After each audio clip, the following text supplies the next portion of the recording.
Eu sou Luana Ará, eu sou atriz, performer, roteirista e produtora. A minha formação, eu comecei a graduação fazendo letras na UERJ, mas antes da faculdade eu já atuava, né?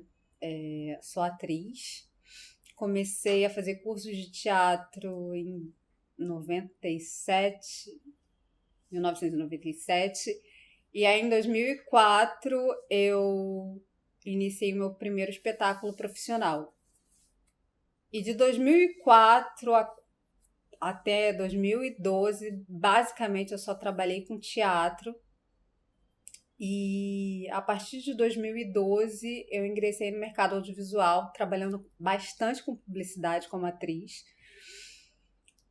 E em 2012, quando eu vou começar a minha pós-graduação, o tema da pesquisa inicialmente era pesquisar sobre espetáculos infantis. A minha pergunta motivadora é: o que define a escolha dos atores para fazer os personagens protagonistas infantis? E aí foi aquele rolê de pesquisa. Fiz questionário, estudando o tema, pesquisando, mandava e-mail para os diretores do espetáculo, ou ia aos espetáculos, falava no final com eles pessoalmente, eles super amavam a ideia. E aí eu enviava o questionário para eles e ninguém me retornava. Aí tempo passando, falei, cara, eu vou ter que mudar de tema, porque sem entrevista não vai ter como. Foi quando eu conheci o Centro Afro-Carioca de Cinema. Então eu fui para pesquisar dramaturgia infantil, a escolha dos atores negros no repertório infantil. E aí eu mudei para o audiovisual, né? E pesquisei sobre... O tema da minha pesquisa passou a ser o teatro experimental do negro, como viés de formação e educação. E aí, nesse tempo, eu descobri o Centro Afro-Carioca de Cinema, que eu não conhecia. Tive aula com o Zósimo, e aí começou em 2012 o meu ingresso no mercado audiovisual. Não no mercado, né? Iniciando os estudos. E aí eu fiz aula de roteiro, lá também comecei a fazer aula de produção. Antes disso, eu sempre fui uma atriz que me produzia, né? Nos espetáculos, eu ficava muito encarregada da função de produção, de ler edital, de encontrar editais e a parte de pesquisa de repertório. Então, esse conhecimento ele foi agregando. Depois de um tempo, eu parei de atuar em companhias ou coletivos artísticos e passei a ser uma artista independente, o que me obrigou mais a entender dessas leis e saber me autoproduzir. Aí eu fui, desde então, continuando a minha formação e o meu foco foi roteiro e produção, basicamente. Aí fiz um curso bem extenso, que foi promovido pela Ação da Cidadania, um curso de formação de 2 anos, assim, muito bom, onde a gente teve aulas com pessoas do mercado de todos os setores do nicho audiovisual: roteirista, ator, diretor, distribuidor. Esse curso para mim foi muito importante porque me deu uma formação muito bacana. Mas a minha atuação no cinema, tirando a publicidade, basicamente do que eu produzo é cinema independente. Você estudou com os Zósimo? Estudei com os Zósimo. Como é que foi isso? Pra te ser sincera, assim, eu não tinha dimensão de quem era o Zósimo.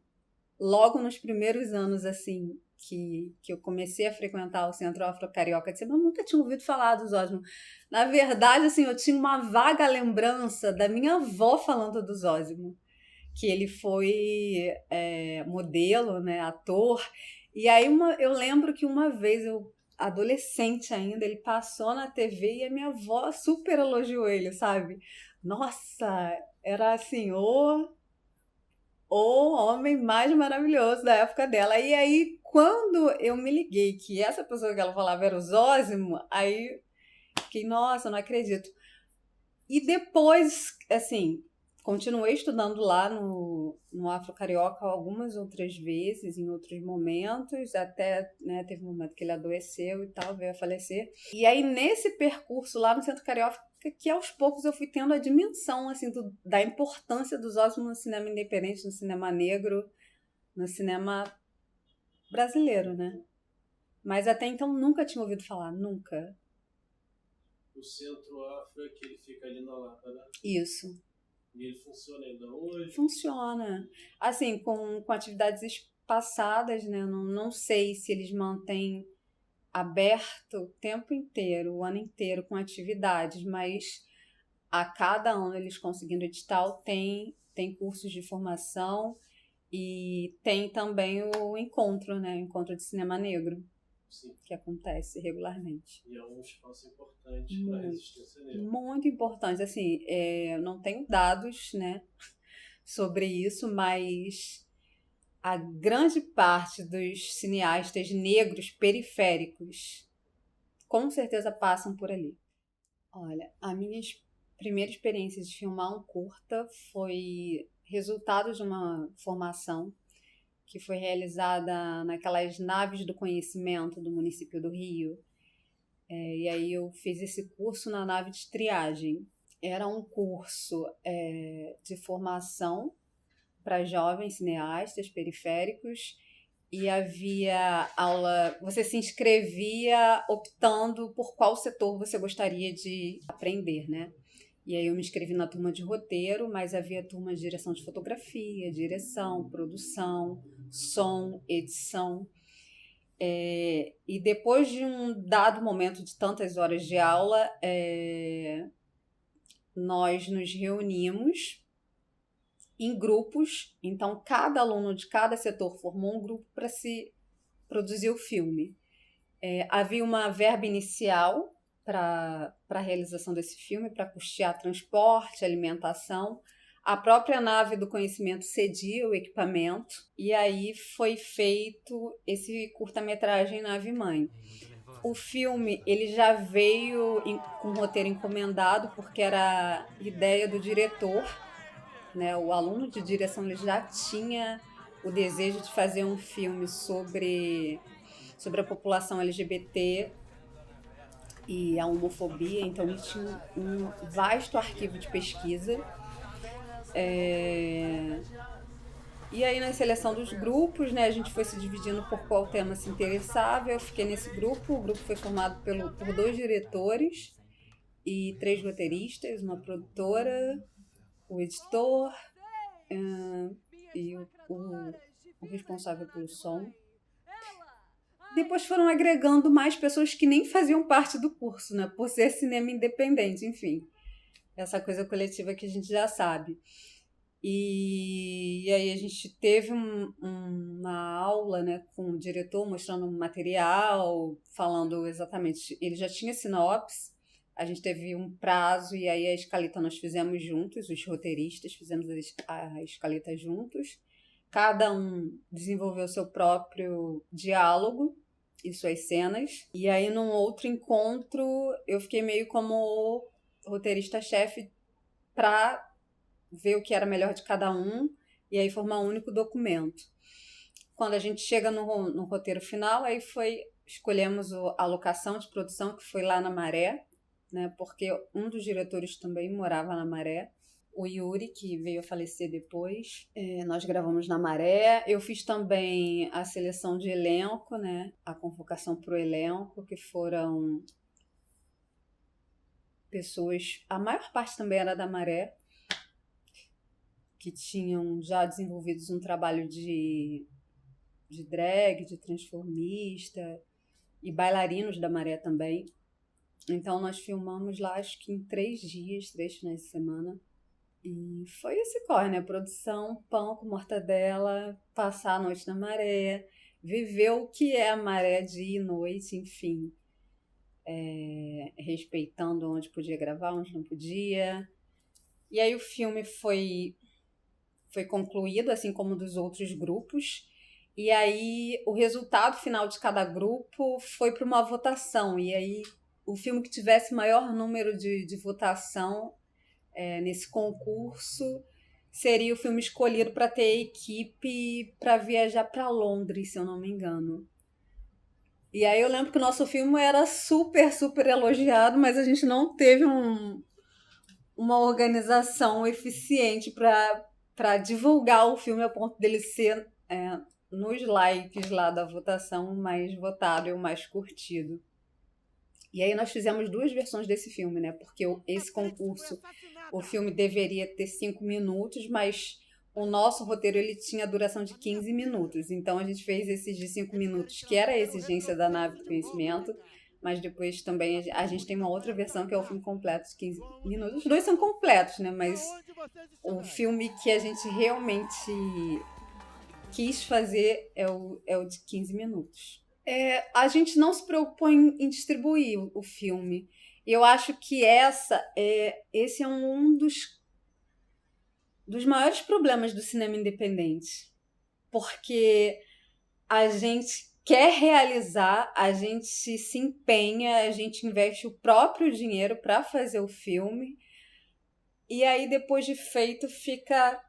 A gente sabe que os festivais têm prazos, né, de inscrição, então, para concorrer a essa premiação, o edital, por exemplo, do ano de 2023, em média, exige que o filme tenha sido finalizado em 2021, né, no máximo, assim.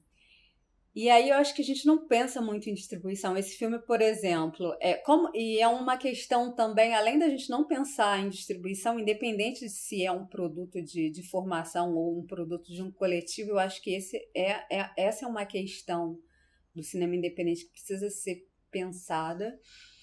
E também, quando se trata de filmes de formação, de escola...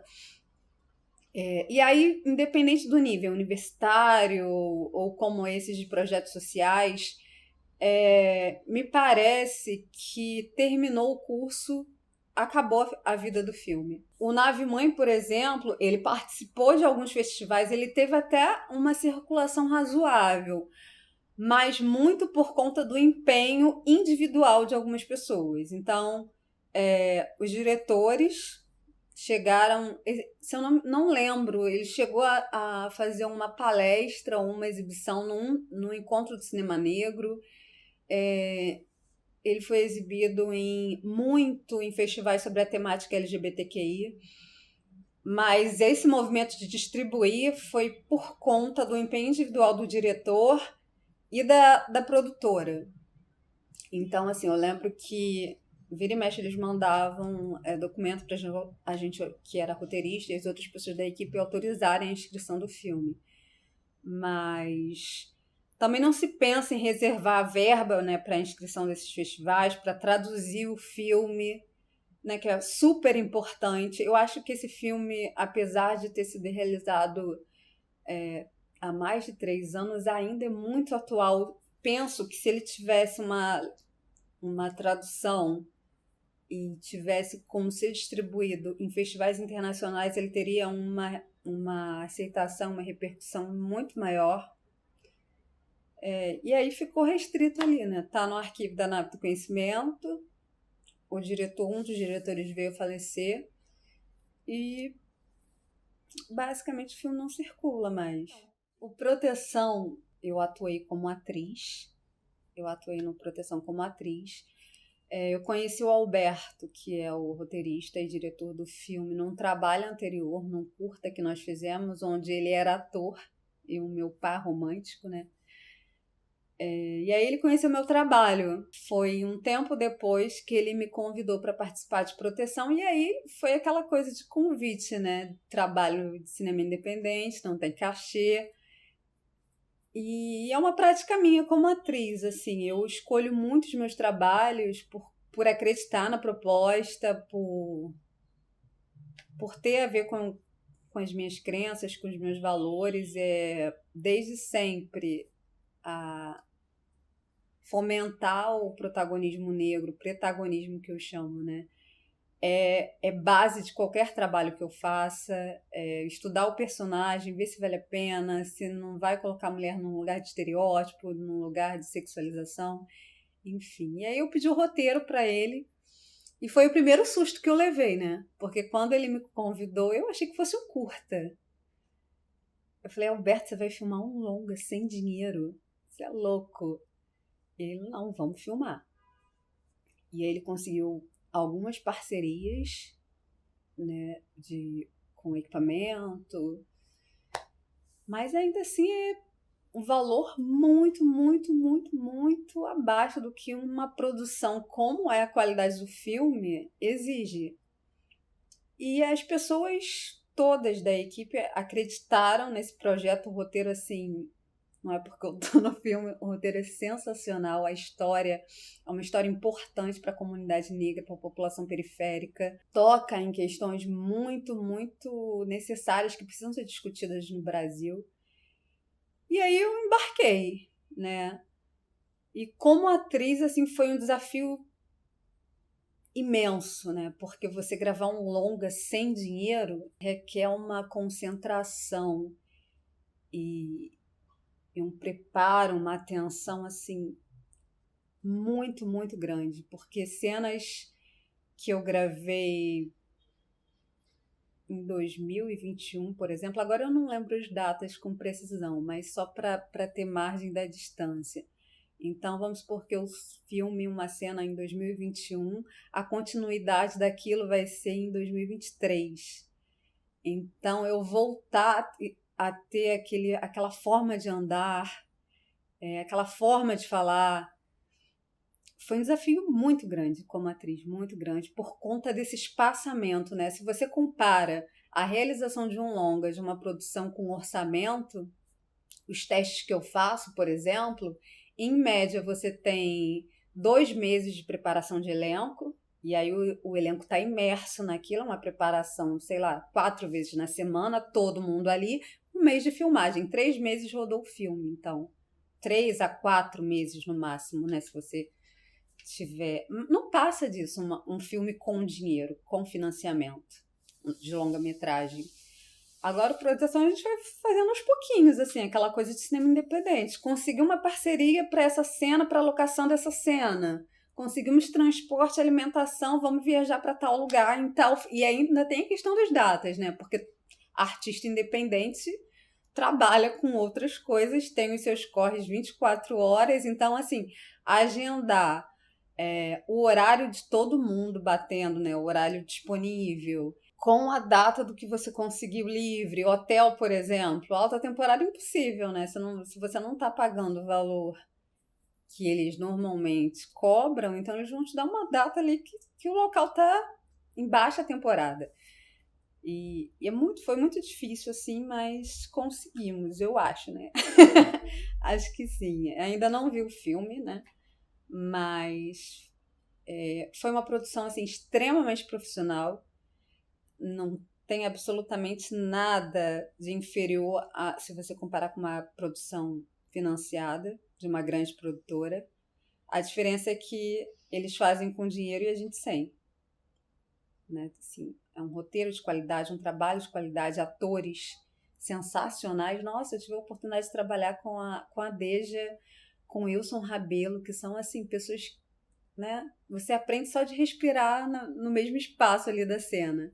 Então é difícil, né? Você fazer cinema independente, imagina um longa tocando nessas questões. Porque também, se a gente for esperar por financiamento para tratar dessas questões que o cinema independente trata, a gente não faz. Essa aqui é a realidade, né? Apesar de agora estar havendo alguns editais e aí reserva cotas, né, por regiões, por temática. A realidade é que o cinema comercial não abraça, né? Não abraça temas negros. O Brasil não abraça o negro, o cinema comercial vai abraçar. E aí a gente faz na raça, na coragem, na luta, porque não dá para esperar financiamento. Não dá para a gente esperar que tenha alguém pagando para a gente falar o que precisa ser falado, para a gente discutir o que a sociedade, a elite brasileira não quer discutir. É isso. Eu acho que tem 2 caminhos, assim. Um caminho, que é o que a gente já faz, que é o caminho do cineclubismo, que é exibir os filmes para o público, que é o nosso público-alvo, né? Eu conheço muito movimento de cineclube, onde os filmes são passados em associação de moradores, em periferia, final de semana, quadra, e aí escolas também. Esse é um caminho de distribuição. Agora, eu tenho me questionado muito sobre ser esse o caminho nicho do mercado independente, sabe? Principalmente depois da pandemia, esse é um tema que eu tenho pensado, inclusive, assim, para minha carreira. Porque quando você intitula cinema independente, o que é independência? É você ter autonomia sobre as suas coisas, né? É você não depender de alguém para fazer o que você quer. E cinema a gente depende de dinheiro. Então, quando a gente intitula cinema independente, por um lado, a gente levanta a bandeira que a gente não está dependendo da chancela do que o mercado comercial quer e o que o mercado comercial aprova, mas, por outro lado, em contrapartida disso, o que o mercado comercial não faz, a gente está fazendo do nosso bolso. Então, se você é um artista desempregado, nem cinema independente você faz. Eu pensei muito sobre isso durante a pandemia, sabe? Que foi um momento onde tudo parou, né, no mercado audiovisual. Não tinha publicidade para fazer, não tinha teste para fazer, não tinha série, não tinha absolutamente nada. E aí, como se vive de cinema independente, se você é um artista?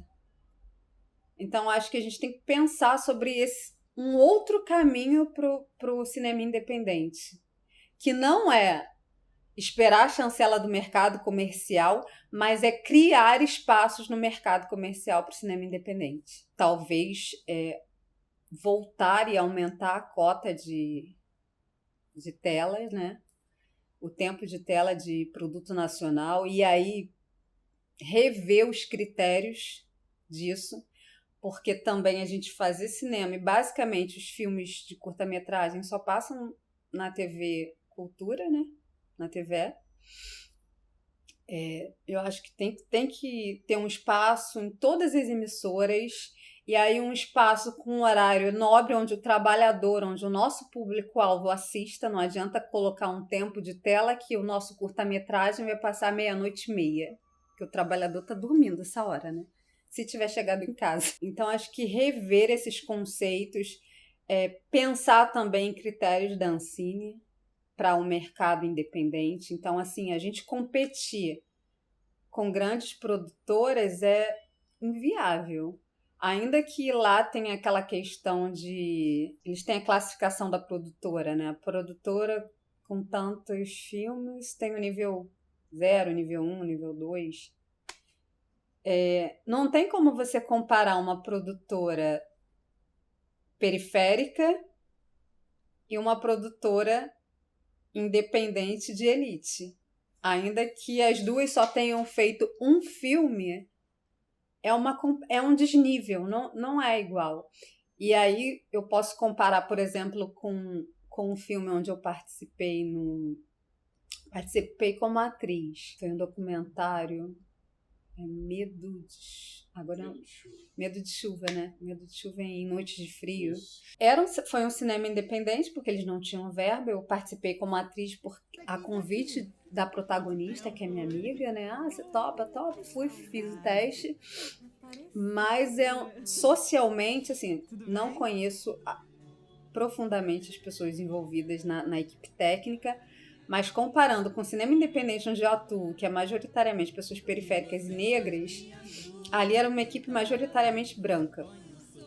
E aí você vê a desproporção na qualidade dos equipamentos, na locação, que era a casa de uma das pessoas. Entende? Então, os dois filmes são cinema independente, mas há um desnível entre os dois. Embora ambos tenham sido feitos sem verba, por isso são independentes, sem financiamento. Mas eu acho que a gente tem que pensar essas questões também, em criar um mercado onde essas pessoas, porque o cinema é trabalho, é emprego, né? A economia criativa gera valores, gera emprego, gera renda, gera cultura, gera educação, gera formação. Então não dá para a gente ficar somente nesse movimento de trabalhar por conta própria, investir do nosso bolso e ainda pensar na distribuição, né, de levar para as escolas, levar para as comunidades, levar para o nosso público, tudo por nossa conta, sabe? Não dá para continuar desse jeito. E a internet, ela proporciona algum tipo de saída nesse sentido? Eu não tenho muito conhecimento sobre a distribuição na internet, mas o que eu observo como roteirista é que muitos dessas plataformas de exibição de curta, eles cobram uma assinatura, né, para o público assistir, mas eu não vejo eles pagarem o cineasta para colocar o filme ali. Então, e se pagam também, acho que deve ser um valor simbólico, né? Então, como roteirista, eu vejo também que não é uma forma que faz muita diferença para esse nicho que a gente já faz de distribuição pessoal nos lugares. A diferença é que está, né, online, porque continua não tendo verba, continua não atingindo exatamente quem a gente quer atingir, porque nem todo mundo vai assinar. Entre assinar uma plataforma que só exibe curtas-metragens independentes e assinar uma plataforma de streaming como as que tem aí Netflix, Globoplay, você acha que o público, a grande massa do público vai escolher assinar o quê? Se tem basicamente o mesmo valor parecido, né? Então, eu sou associada da APAN, Associação de Profissionais do Audiovisual Negro. Existe um movimento ali em todos os nichos, né, de fomentar a formação através de distribuição de bolsas de estudo, discussão, palestra, mas aí tem nível nacional e tem os níveis regionais, né, os encontros regionais. Existe esse movimento, sobretudo de fomentar também pelo viés do gênero, mas eu penso que ainda está muito incipiente não só a questão da organização nossa, individual, como artistas e produtores de cinema independente, no âmbito individual, e aí isso dificulta o coletivo. Por exemplo, o Cine Tamoio, que é o único festival de cinema de São Gonçalo, eu morei em São Gonçalo desde a minha adolescência e eu nunca tinha ouvido falar. Eu só conheci o Cine Tamoio quando eu gravei com o Alberto, que é o organizador do Cine Tamoio. Da mesma forma, eu quando vou produzir um filme, algum trabalho, filme ou teatro, e aí eu procuro profissionais locais, eu tenho dificuldade de encontrar essas pessoas, porque eu não conheço, né? Eu não conheço um diretor de fotografia de São Gonçalo, eu não conheço um técnico de som de São Gonçalo. E aí tem a parcela da gente se concentrar no Rio, né? Eu tive que mudar para o Rio para começar a trabalhar mais no mercado audiovisual e aí no mercado comercial. Mas eu acho que a gente não se conhece, a gente não se encontra. Essa é uma dificuldade. As pessoas existem. As pessoas existem, porque os filmes estão sendo feitos, mas a gente não se esbarra. Você vê, eu morei em São Gonçalo desde 94. Agora eu não lembro, calma aí. Eu mudei em 94, adolescente ainda. E fiquei lá até 2007, eu acho. E eu nunca tinha ouvido falar em Cine Tamoio. Nunca tinha ouvido falar em cineclubes de São Gonçalo. Nunca tinha ouvido falar. A gente não se encontra, a gente não se conhece. E eu acho também que falta valorizar os artistas locais nesses municípios, sabe? Eu percebo que tem muita valorização de quem vem de fora. E aí, quando você fala, eu sou do Rio, e a pessoa acha que é um up contratar essa pessoa. Quando, na verdade, eu sou daqui, mas eu moro no Rio.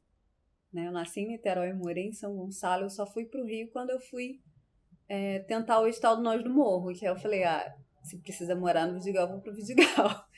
E aí eu passei a morar no Rio. E aí tem todas as questões que te obrigam a continuar no Rio, né? A distância, as oportunidades, Quando mesmo você aprovado no trabalho, e aí você tem uma filmagem que começa, você tem que estar lá no estúdio 6 horas da manhã, e aí o transporte me diz buscar 4h30. Só de falar que você tem que atravessar a ponte, a primeira pergunta que eles fazem, pô, é lugar de risco? Então, assim, aí já tem toda essa questão, quem é que mora perto?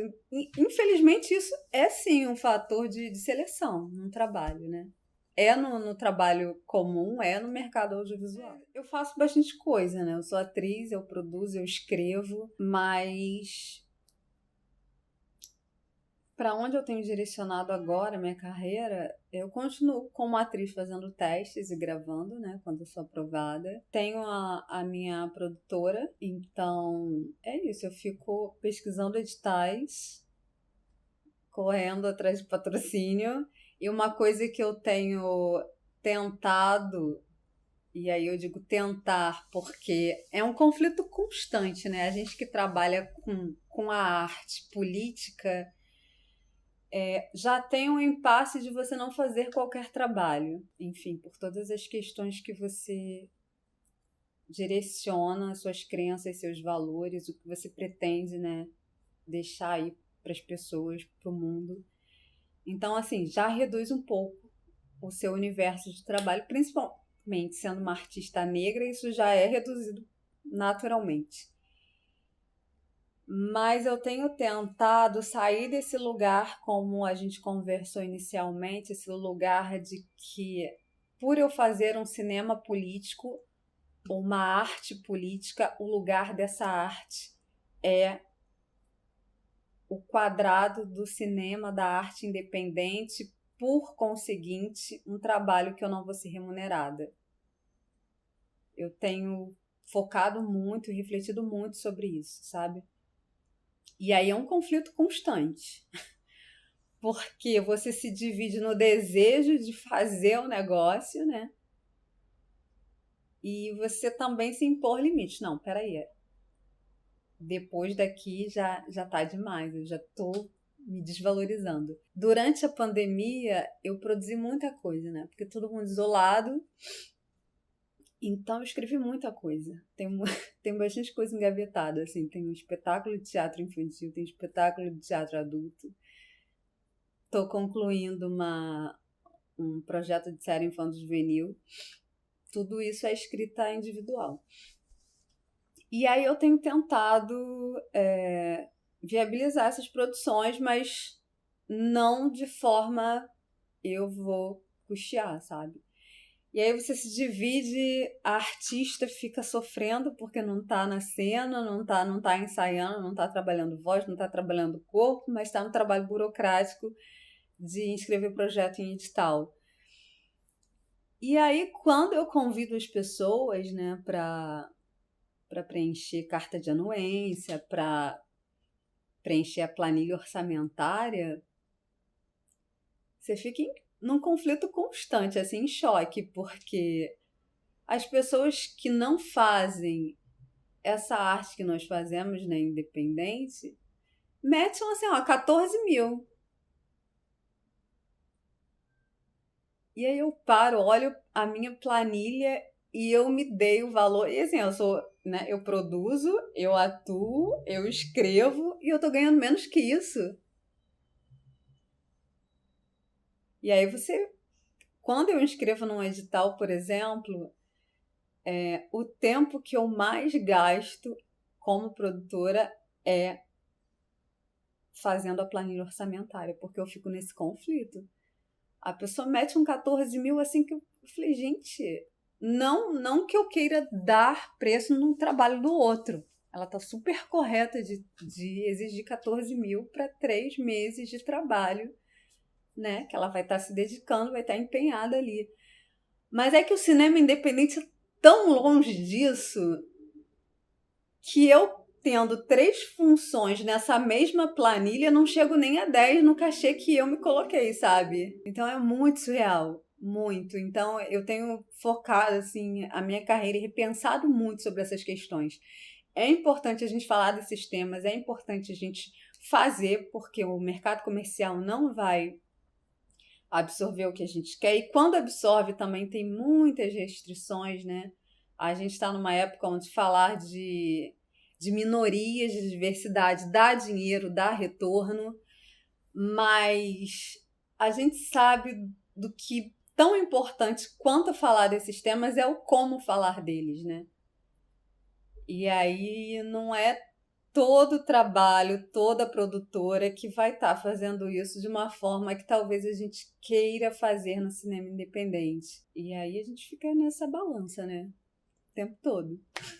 Pra gente fechar, qual a importância social, né, do cinema negro e quais são as alternativas para esse cinema, enfim, diante da contradição do capitalismo, né? Nossa, que pergunta difícil.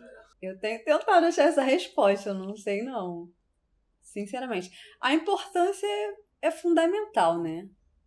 A gente vive num país onde a maioria da população é negra e a gente não se vê nas telas, né? Praticamente não se vê. E quando se vê de uma forma ainda é muito estereotipada, muito deturpada.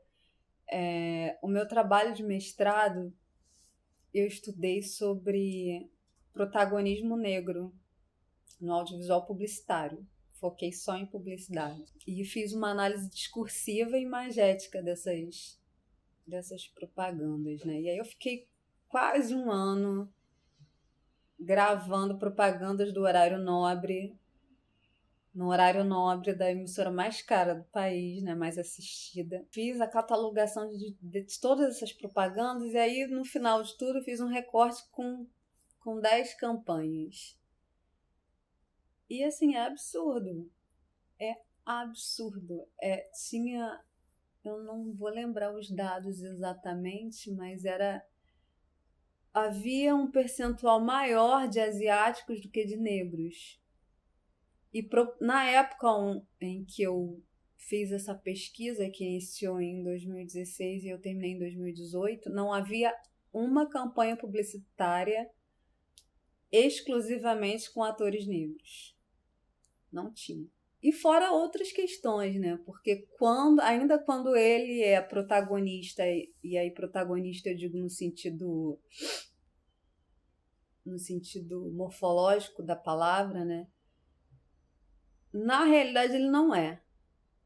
Ele reduz o tempo de tela, a iluminação não favorece, a fala não favorece, ele está sempre ocupando os mesmos lugares, é um negro que sorri, é um negro que pratica esporte. É muito absurdo, muito, muito, muito. E mudou muita pouca coisa, né? Então, acho que assim, o cinema independente ele é importante porque é uma forma da gente se ver a partir de nós.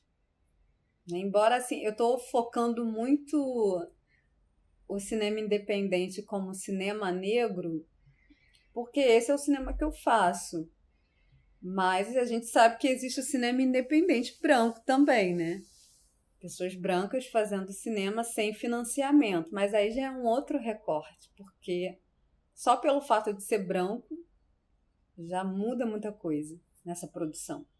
Os acessos, os contatos, o não racismo, né? Eu acho importantíssimo a gente continuar fazendo, a gente levar essas obras para o nosso público, escolas públicas, comunidades, cineclubes, mas é importante também a gente ocupar esses espaços na mídia, no cinema. Antes, né, existia uma lei que precisava ser exibido um curta-metragem antes do filme. E aí a publicidade tomou esse espaço. Então tem que fomentar, eu acho que leis que favoreçam a nossa manutenção, a nossa existência. Agora, como fazer isso é a grande questão.